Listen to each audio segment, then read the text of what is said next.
Stephen Speak, Extra Speak. A little more of everything and nothing. Don't forget to subscribe. Hello, welcome to Stephen Speak, Extra Speak. Today we're going to be talking about a song. I've not done a song in a little while. So how are you for starters? Hope you're all right. And the song I'm going to be talking about is a Prince song. Now, I think Prince might be a bit Marmite as an artist. I love the guy, or did. Unfortunately, he passed away 2 years ago, 3 years ago. I don't know.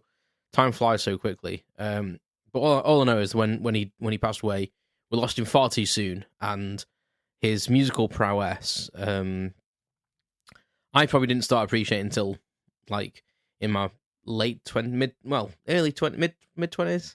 I liked him a little bit, but then it wasn't until I started listening to like more of his catalogue and stuff when I was like 24, 25 that I realised like what an insane guy he was. In fact, I was younger than that, actually. No, I tell a lie. I was younger than that because I really got emphatically... is emphatically the word? I don't know. Really got passionate by his songwriting and all that when I had Purple Rain bought for me. And I think it might be my 21st or 22nd birthday. And one of my friends that I went to college with, I'm pretty sure it was my 21st birthday. It may have been sooner than that even. I'm a complete liar, apparently. Anyway, they sent me, they gave me Purple Rain, like the special edition, which had not long come out. I'm guessing if you Google that, then you could work out, or I could work out how old I was. I was born in 1983. So whatever anniversary that was, I was given the I was given that DVD, and I watched a lot of the extras because I love Purple Rain, love that album. Loved loads of individual Prince songs, but never really listened to albums because I didn't really own any. So I only listened to like the popular singles, etc. So I watched a lot of the extras on the Purple Rain, like the documentaries and stuff, and the Purple Rain, and yeah, Prince really blew me away with like what people were saying about him and his musical genius, to be honest. Like, and I don't throw that around very lightly. Like, he was a quite impressive musician, and his songwriting ability is second to none as far as I'm concerned. Like, he wrote so many songs for that film, and apparently what had happened is, I may be getting the details wrong, but apparently he came to the director, who I can't remember the name of, but obviously Prince wrote some of the songs for that film, or most of the songs for that film. I don't think he had any in his back pocket already. And I think some of the songs, the director is saying, no, this doesn't really work, this is what we're looking for, blah, blah, blah. And he literally just asked Prince to go away and just come up with a few more songs that were like, could be like alternatives and swapped out, that would help the narrative of the storyline. And I can't remember the exact figure, but like Prince apparently went off for like a week or 2 weeks to his retreat where he did songwriting, and he came back. I'm pretty sure it was like 200 songs. It was or something. I'm pretty sure it was 200 or 150. It was like a ridiculous amount that he went away and wrote, and apparently they weren't just like ideas. Like they were like, some of them were demoed, some of them had were 6 tracks and stuff like that, and which is quite incredible when you think about it. Like that's mental, isn't it? Like, just to be asked, oh, can you go and write a few songs and come back with like 10 albums worth, like 20 albums worth even. I may be exaggerating that, but in my brain, I'm pretty sure, because I remember just being astounded by it and like thinking that can't be right, but apparently it was. I'm not going to Google it right now because I'll leave you guys to do that and let me know if I am wrong. I remember it being an insane amount anyway. I remember thinking, Christ, like, how did he do that? And obviously from that selection, then obviously some songs came out and were used in the film. And I think that's where I don't think Purple Rain came out of that. I think When Doves Cry came out of that, and a couple of others. Anyway, go and listen to that album. But this isn't about any of that. This is about Prince's second album and a song off the first song off the second album, which was just called Prince, self-entitled album, and it's the first song on that album called I Want to Be Your Lover.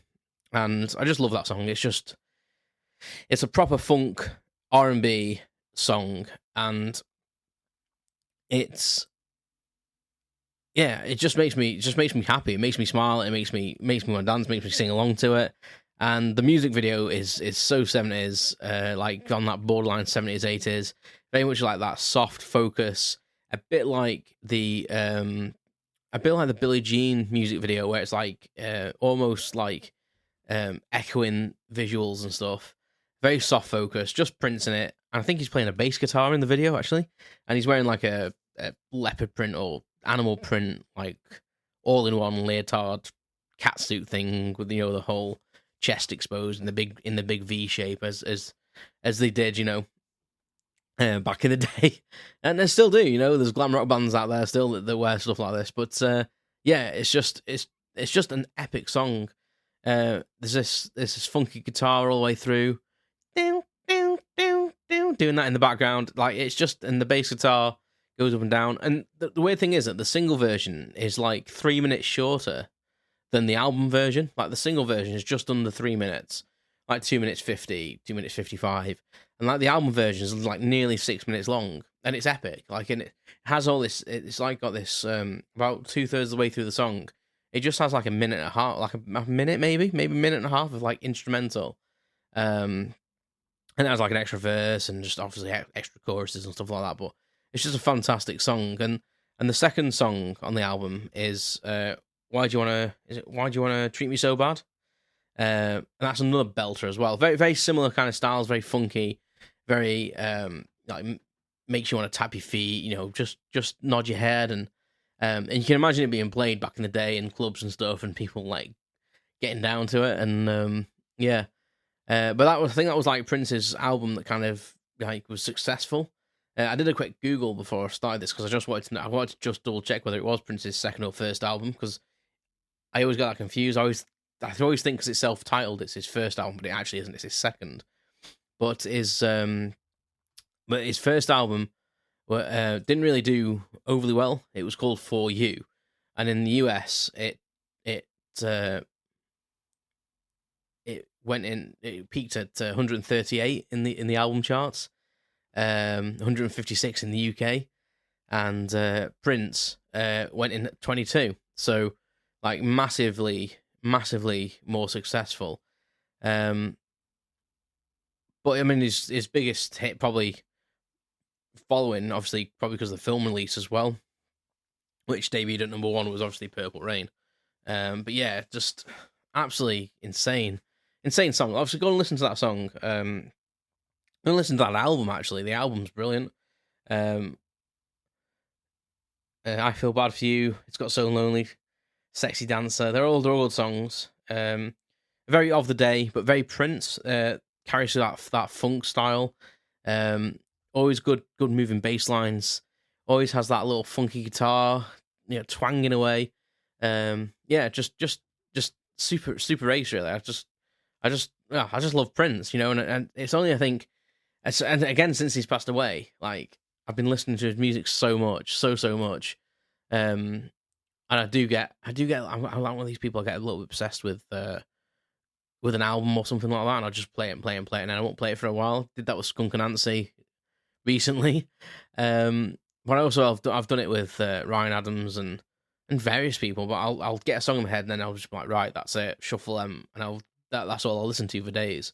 And Prince is something you always come back to, and I think not just like this song. He's got such a diverse catalogue. And there's songs out there that you didn't even know he wrote. Like, a lot of people wouldn't even realise he's written some songs, like Manic Monday, like a lot of people associate with it. Was it the Bangles, was it? But he wrote that, and Nothing Compares to You was a Prince song. One of my favourites. The live version of it is it just hairs on the back of your neck stand up. So, but yeah, go and listen to I Want to Be Your Lover. Watch it on YouTube. It's good to have the visual, but I would recommend the album version, which is like 5.5, 6 minutes long, because, well, you can get down to that funky beat. Let's face it. Well, that's my little extra speak for this week. Prince. and I Want to Be Your Lover via some other tracks and albums that he did. Yeah, I might even do a proper podcast on Prince at some point and go through it properly. But yeah, what an artist,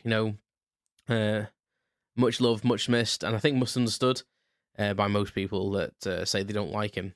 I think if they listen to certain songs and went back and give it a chance, I think they'd actually be quite surprised. Because at one point I thought he was an absolute arse and didn't really like his music. So, how things can change. So, all right, well, thanks very much for listening, and I'll speak to you all soon. You've been listening to Stephen Speak, Extra Speak. Thanks for listening, and please subscribe.